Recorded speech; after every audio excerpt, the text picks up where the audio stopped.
perfect. All right. Okay, I'll do a quick intro and then we are good to go.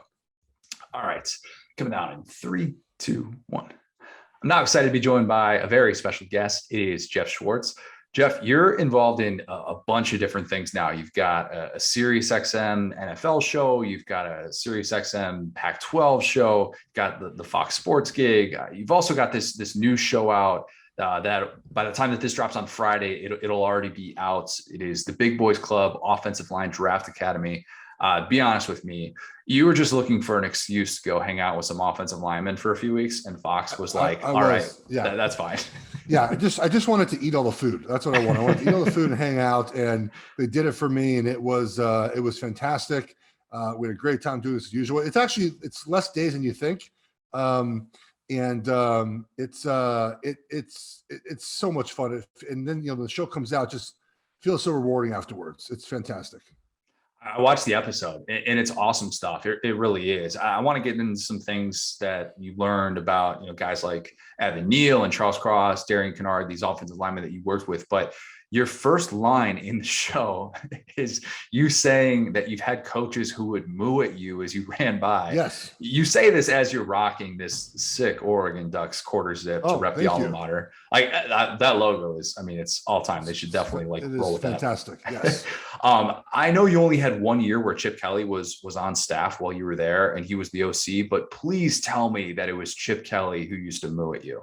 It was not. This was NFL. It was NFL coach. It was NFL, I think.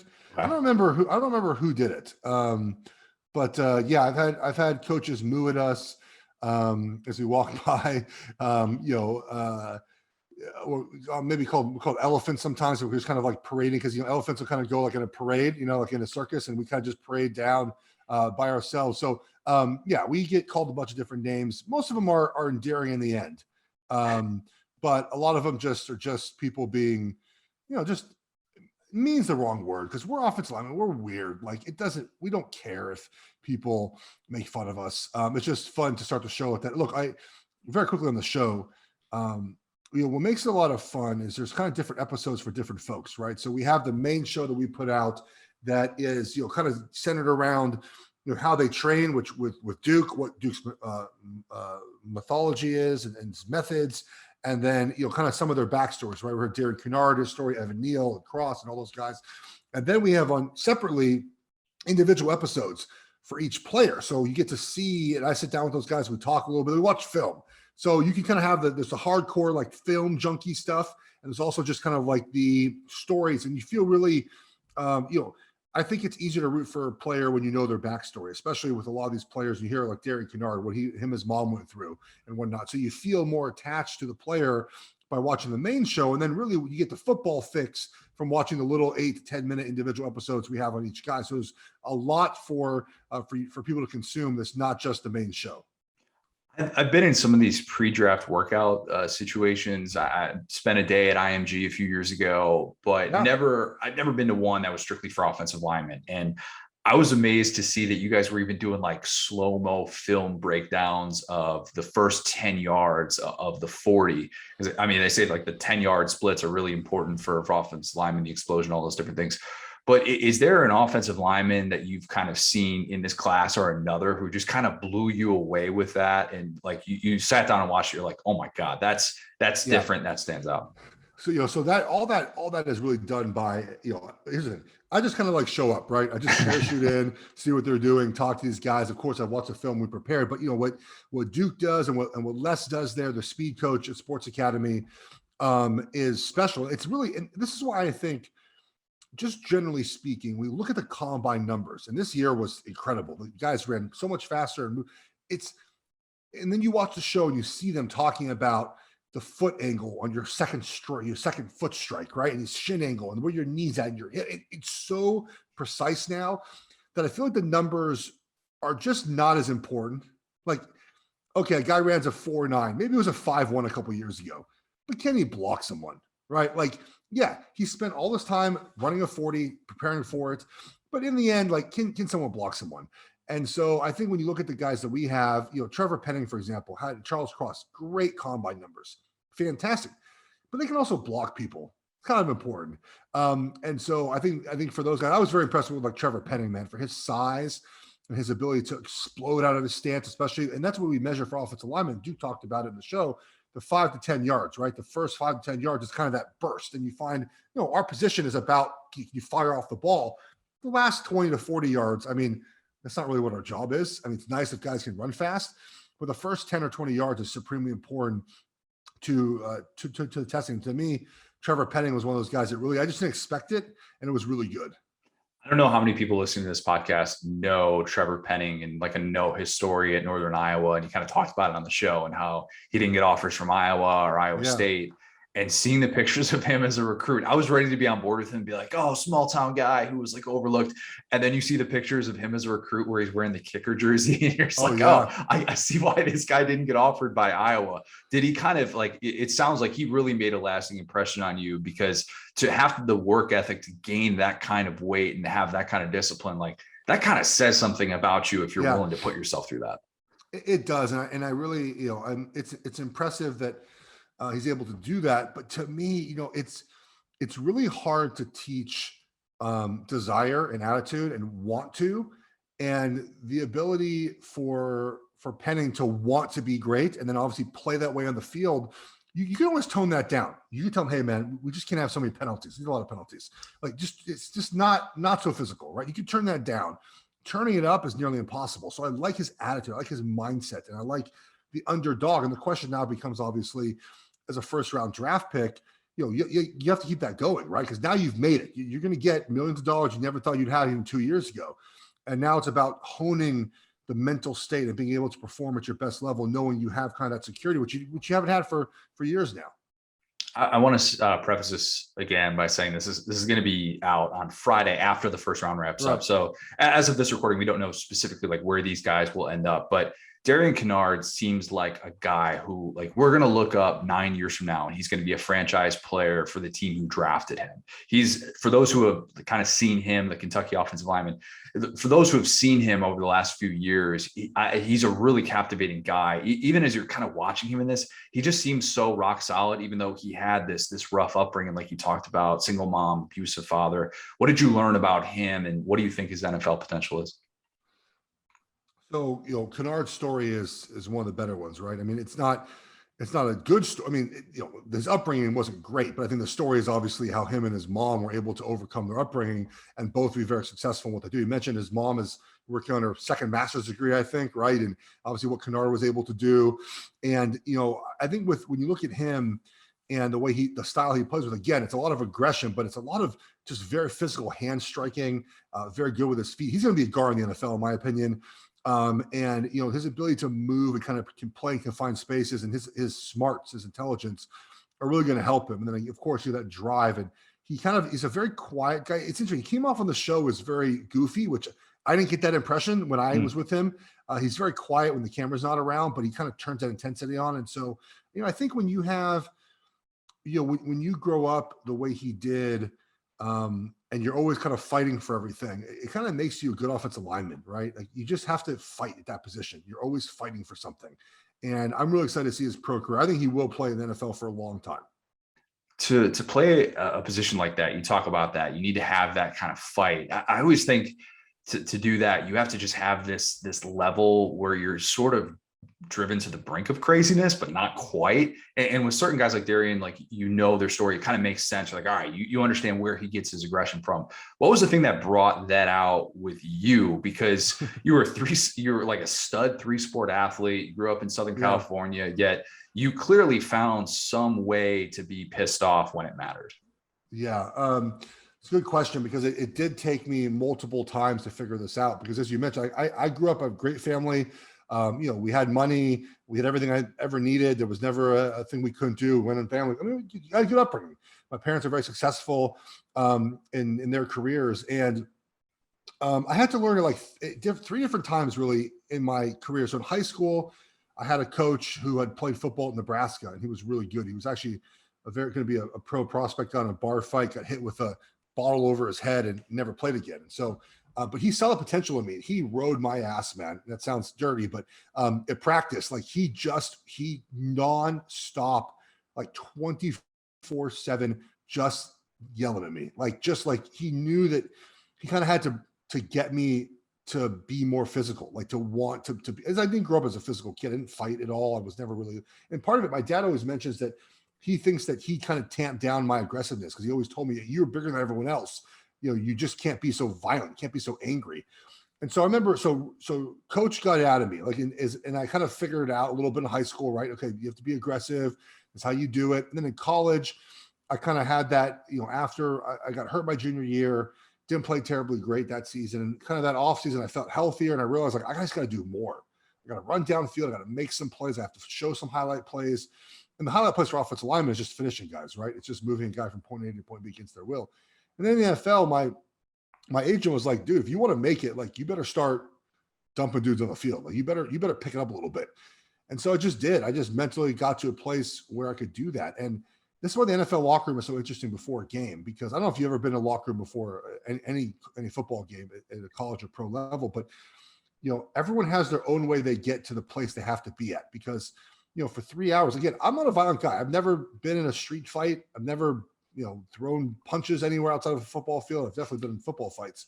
And no one would ever think oh man, this guy played for 8 years. Yeah, he's such a mean person. And you have to get there somehow before a game. And so the NFL locker room is so interesting because you have guys that do it with music, do it with prayer, do it with just quiet reflection, do it with a little calmness. Some guys are just doing nut jobs in the locker room, just smelling salts and getting all fired up. And everyone does it differently because you have to get to that place. And again, to your point, Darius Canard talks about, just being an angry kid, right? Based off his upbringing, that carries over to the football field. I didn't have that. And I had to manufacture that. And that's why I'm not worried about Trevor Pening or Canard or some of these guys we had in the film, because they don't have to manufacture that. That's who they are. You still found a way, though, to be in this role where you kind of become this spokesman for offensive linemen, and it's something that you're really passionate about, and being able to kind of pass it down to this next wave of offensive linemen. I am going to say, though, I need to push back on the name Big Boys Club, because I've seen Evan Neal at the podium, and from the waist up, that, my friend, is not a big boy at all. He looks so skinny from the waist up. And the funny thing is you watch it and you're like, oh, he's 11 pounds, 22 inches as a baby, 6'7" and a half, 337 pounds at the combine. He lost 15 pounds and the weight is considered a concern. Dude was pushing 378 pounds in 8th grade. And if you go back and watch some of these clips, it's just insane. I mean, what he's had to do probably just to maintain that, playing 3 different positions. Is there anybody that Evan Neal kind of reminds you of? Because he seems super unique to have that sort of physical makeup. I like draft season. I like everything about it. The thing I hate is comps. I despise comps. I talked to Brandon Thorne, who is one of the better offensive line evaluators, and he has to do comps. And we talk about this all the time. I'm like, dude, I don't know how you do that. I hate comps. I have no idea. I don't have an answer for you. I don't know. He is who he is, right? He's a smooth pass protector. He's got really strong, heavy hands. In the run game, he's very patient. And I noticed about his game too, just everything about kind of the way he takes his pass sets and the way he run blocks. It's very patient, not a lot of wasted movement, not a lot of rushing. Obviously, we know he's very powerful. I don't know who that comp is. I know I'm disappointing you, but there's just not. I don't play this comp game. I have no idea. He's just Evan Neal. It's who he is. Okay, let me ask this question. Played 3 different positions in college. Yeah. Where do you think his future is in the NFL? Oh, he's a tackle. He's a right tackle or left tackle. I think obviously we know we need to have 2 of those guys who are really good. And so the Giants at 5, I think they would jump over the moon if they could get Evan Neal here and put him at right tackle or left tackle, depending on where they view Andrew Thomas. So yeah, he's a tackle to me. He's not a guard. I think Ike Ekwonu, the lineman from NC State, who could be the first guy taken as offensive lineman, he feels more in the mold of a guard than does. I don't see Evan Neal playing guard. Charles Cross is another one of those guys who just doesn't look like he weighs as much as he does, which is a testament to kind of, the way that some of these guys are built kind of in that modern mold. I've kind of shared my skepticism with him in the system, guy who played in such a unique pass heavy offense. He didn't see these loaded fronts the way that a lot of other guys do. Do the thing where you tell me that I'm an idiot, because obviously you know way more about offensive line play than I do, and why his skill set will be able to translate to the next level. So I also share the worry about the offense he played in. Like that does worry me. And it's worried me for a while now because the air raid offense, if you look at the high draft picks, they just don't translate well. They really don't just ever really translate well. I look at Austin Jackson, Andre Dillard the last couple of years, USC, Washington State, anything really the Washington State guys, a little bit of concern. The difference with Charles, and again, I still have that concern with Charles, but I'm going to make the case of why I don't have as much with him as other guys. He wasn't recruited to play in this offense, right? He was recruited to play in Joe Moorhead's offense. And he's just physically gifted compared to those other players, like his arm length, his quickness, the way he uses his hips, and just his balance. He has the best balance of any tackle in this draft. Like his ability there's places where he gets his hands knocked down, but he doesn't fall forward, right? His hands get knocked down. He's able to replace them because he's upright, got a very strong core. He's where he's supposed to be. And so there's going to be a transition period for him because I went on to put his Alabama game. I'm like, you know what? I want to see him versus Will Anderson. Let's see it. And like, they just drop 8 in coverage every play, right? Because that's how you play that defense. I mean, that's how you play that offense. And so there's going to be a learning curve. Just get, 30 reps in a game of one-on-one against the defensive end, 25 reps of run blocking, which you can do in the NFL. But you see when he has limited run reps that he's really good with his hips, he's good with his hands, he's very powerful. And so I think his physical traits are just different than other air raid guys. Because again, he wasn't recruited to play in that offense. Yeah. All of these guys get to hear their names called over the weekend. You were 11 picks away from being Mr. Irrelevant back in 2008. Tell me a story from your draft day. Oh man. So, I was anywhere from like the 10th to 15th best tackle, like 11 to 15, sort of around there. I mean, be naive if they'd be liars really if they tell you they don't look at where they're graded, right? And so 2008, it was the first 2 rounds were day 1 and 2, and then the last 5 were day 2. And 10 offensive tackles went in the first 2 rounds. So I was like, sweet, I must be coming up soon. Heck yeah. So I grew up in Los Angeles. I'm at my parents' house at 6 a.m. I wake up and I watch the draft. You never watch the draft. So 3rd round goes by, 4th round goes, like phone's not even ringing. 5th round, I start getting some calls. You were thinking about drafting you. Nothing happens. 6th round, nothing happens. And by the 7th round, I'm over this. Like I'm just like, screw this draft. I'm not, whatever. And in the 7th round too, your agent starts working on undrafted free agent deals. So you can choose kind of where you go at that point. They offer you a signing bonus. You go somewhere. So I actually had a deal in place to go to the Giants. And then the Panthers called me, and it was Brandon Beane, who's now the general manager for the Bills. He was like he was in the front office at that point, but kind of at the lower rung, kind of the guy that calls everyone, right? He was like player personnel guy or something like that. So he calls me and he's like, "Hey, Brandon Beane, Carolina Panthers. How do you feel about being drafted?" I think he said that to me or John Fox, one of the two. Whoever it wasn't, maybe that wasn't Beane. And I said, it said exact words. I said, at this point, I don't even care. I just was so over it. And he's like, "Well, congratulations, you've been drafted." And I was like beyond thrilled. But yeah, man, like it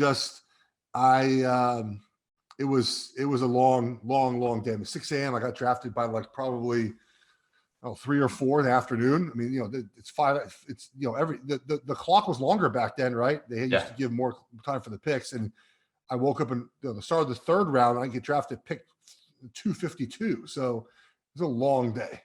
Did you have like the draft party? Like your parents were there? Yeah, so we had a party at this Mexican restaurant up the street, and it was kind of like informal, like, hey, and then we actually called it off. And then like we went to go eat dinner and people just showed up. Oh God. We called it off, yeah. And the opposite story is my brother, who got drafted 37th overall, I believe.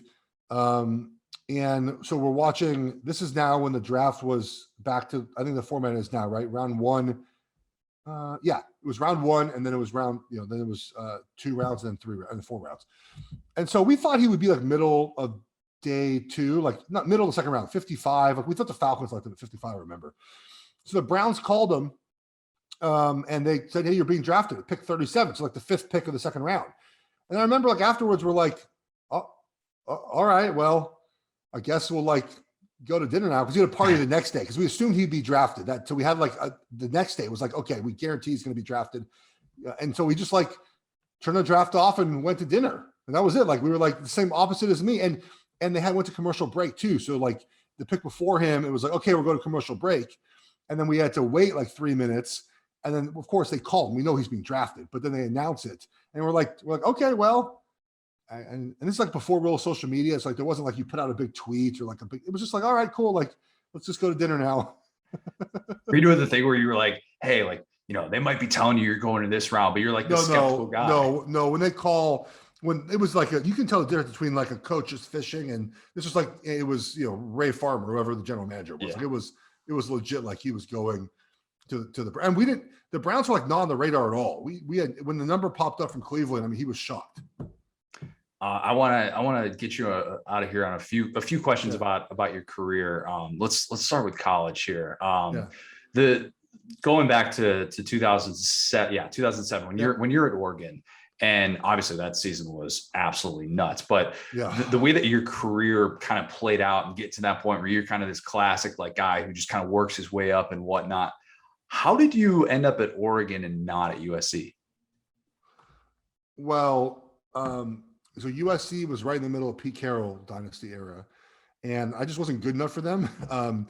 So there was that was 2004, right? And so they had 2 scholarships for offensive linemen because they had a bunch of guys that were redshirted, and so they were actually the most honest team of them all. Ed Orgeron was the lead recruiter for me, and he would call me every Monday at 7:00 on the dot, on the dot. And it was told me like, look, we have 2 spots. One guy committed already. The other guy we're waiting for is Jeff Byers, who was the Colorado Player of the Year. Like he was the #1 offensive line recruit in the country. I think he was a center. And they said like, hey, look, like if he says no, you're next up. They didn't even offer me. Like I did an official visit there, but I went to like a bunch of games, unofficial visit. Like I knew the staff and everything. And then, one Monday, they were like, hey, sorry, Jeff Byers committed. I was like, okay, cool. That was it. And the question is why I'm not in UCLA, because my parents are Bruno alums and I went to every game as a kid. And they screwed up recruiting. They're very bad at it. And so I ended up at Oregon. I loved Oregon. I have no regrets. I'm in Portland right now, actually, just randomly. But I loved Oregon. I have no regrets going to Oregon.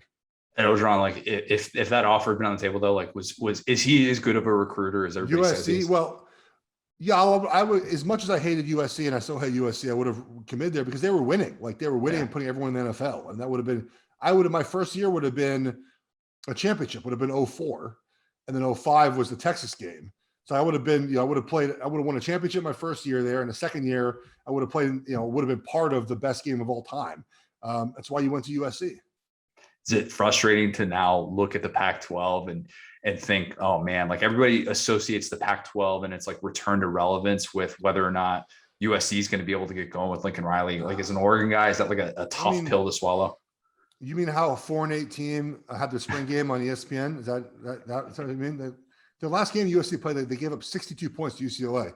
I don't know, man. I think that it's USC needs to be good for the Pac-12 to be relevant. I mean, it just has to be. Even though Oregon's been to 2 title games, right, in the last 12 years or so, and we've been to playoff, and USC hasn't, and all that stuff.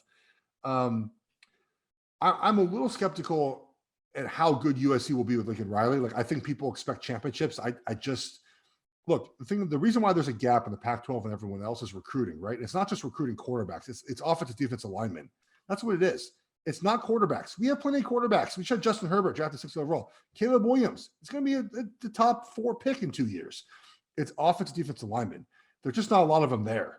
And you have to hit on those guys. And Oregon with Mario Cristobal has done that. And obviously we have Dan Lanning now.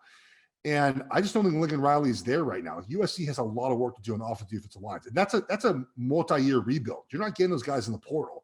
And right now, that's what's gonna hold them back. I mean, you watch their spring game. Everything checked off. Caleb Williams, good. Offense, good. Defense, the defense started with a 17-0 lead, I think, just the way they were scoring it, or 21-0 lead. And it was like 35-21 in like the middle of the second quarter. Like the defense, it's the same thing that happened in Oklahoma. And so he's just going to have to get those defensive players that he was not able to get at Oklahoma. And right now Oregon has those guys. I'm not sure they're going to keep them, but like offensively, Oregon's not there as good as USC is right now. But we got that defensive coach, and so we'll see what happens. NIL has changed a lot of things. It hasn't. The good guys are still recruiting good. But if USC can get a couple more players and Oregon can pull 3 players, it makes it more relevant out west when USC is really good. Are you all in with Dan Lanning? And yeah, I like Dan Lanning. There's a little trepidation just offensively. We have a really young OC, and I'm curious to see how he does in year 1. But the team is really good. I mean, if Bo Nix plays, he's played 3 years already. I'm very conservative when it comes to quarterback estimations. Like if you've had 3 years of just being Bo Nix, it's hard to imagine year 4 is not Bo Nix. Yeah. I watched a spring game and I was thinking to myself, man, Bo looks good. And then immediately interception, double coverage. Like the next throw, I was like, oh, I guess that's the experience of Bo Nix. Yep. But I mean, if Bo Nix plays, if he doesn't lose the game, put it like that, okay? Oregon could be a playoff team. Could. They're the best. They'd be the best. They win the Pac-12 conference. They'll beat Utah if they have a decent quarterback. And they lose to Georgia week 1, I imagine. I don't think they beat Georgia. That obviously hurts them. But you can, okay, maybe not play 11-2 if Bo Nix is good. But they're probably a 9-win team though. Like I'm not banking on that being like a thing that Oregon is. I would think they're 9-4. That's my take on what Oregon will be this year. But next year, 10 or 11 wins should happen. I'm not one of these guys that thinks the only successful season is a playoff berth. Like Dan Lanning's first year, 9-4 would be great. Would be awesome. Year 2, yeah, I want 11 wins. USC go from 4 wins to 8 wins, 9 wins. It's a great first year for Lincoln Riley.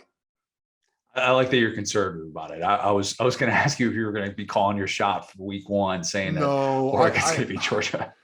No, I just again the Bo Nix thing that terrifies me. Like I said, he looked really good, then threw this terrible interception. No, you can't have those. Like that's what kills your team, right? It's those. It's the bad like Stetson Bennett, right? He won a championship by just not screwing up. Of course, the defense was really good. And the other guy, but like there's a quality to just not screwing it up at quarterback. And I'm worried about Bo Nix just screwing it up for Oregon.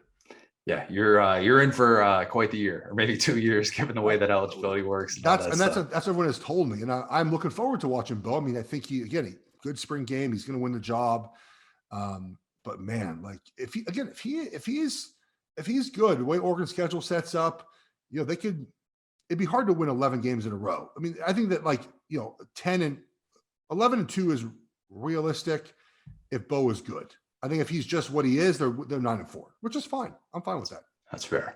I want to get you out of here with some rapid fire. Just 5 questions. First thing that comes to mind. Does that work for you? Yeah. First one, toughest person you've ever had to block was who? Julius Peppers. Oh God. Yeah. Okay. That's easy. You used to squat north of 500 pounds, and I believe you're a member of Squat Twitter. Should guys be squatting at the combine instead of benching? What is Squat Twitter, by the way? It's basically people who call out bad videos of squatting and will let them know. Well, I certainly will tell people that I think that people posting bad workout videos is not appropriate. Like I'm just like, why are we promoting bad stuff? So I would say, the problem with that though, at the combine is like guys would just get hurt. I feel like it's not worth it, but yes, a squat test would be much better than a bench press in my opinion. But they get hurt doing bench too, because they get the back injuries and stuff like that. It's silly to me sometimes. Yeah, I really think like it's just a lot. I'm pro pedicure once a year. It's a must. Oh yeah, foot massage. Like they take the dead skin off. You guys did that in the show, and I think a lot of the guys were getting their first experience. Pro pedicure, yes. Yeah, tell our listeners why pedicures need a rebranding. They don't need rebranding. They just dudes have to realize like you could still be a tough guy and get your feet cleaned up every now and then. I don't know. Like I'm well fine said. with it. Yeah, that's well said. Yeah. My buddy Candler was a walk-on defensive lineman at Georgia, and he had to gain over 100 pounds to be able to play in the trenches there. He's got an unbelievable story. He ate 16,000 calories a day at one point to put on that weight. What was your highest daily caloric intake to gain or maintain weight? I don't know, but I was fat my sophomore year, man. I don't know. I ate a lot of food. We didn't have, like, this is 2005. We didn't have a nutritionist. Yeah. Just ate whatever you wanted. I don't know. A lot of food. I ate a lot. Obsessive amount of food, not 16,000 calories though. All right, last one. You've gotten this question before. Why Geoff instead of Geoff? What do you mean? Why did my parents name me Jeff with a G? Yeah. So you're gonna think this answer is you might feel stupid after asking this, but I'll tell you the answer. So in Judaism, you name your children with the initial of a dead relative. So God. yeah, see, I feel stupid. I feel stupid for asking this question, right? So my grandfather had passed away before I was born. My mom's dad. His name was Gerald. So Jeff with a G. That's how it works. So like my kid is Norman. My son's Norman. His grandfather was also Norman. We decided to keep Norman, and then my daughter's Hebrew name is after both of my grandmothers who passed away. So it's really more the Hebrew name, but like, yeah. So yeah, that's, I know it's like it's a good answer, but like it makes the questioner feel stupid for asking it. No offense. No, I feel legitimately stupid. And I grew up going to bar mitzvahs and stuff like that as a kid. That's the way it is. Yeah, That's the way it is. It's just a religious thing, which is funny because like Judaism is sort of like not like that. Like we don't really talk about it's different. But yes, yeah, that's why. Jeff with a G, yeah. Jeff, this has been great, man. Everyone go check out the Big Boys Club. Best of luck with everything that you've got going on. Great content, man. Appreciate it. Take care. We are good. All right, thank you very much. Sweet. Sorry for being late. Oh, you're good, man. Yeah, All you're right, good. talk to you later. Bye. Bye. Yep. Take care.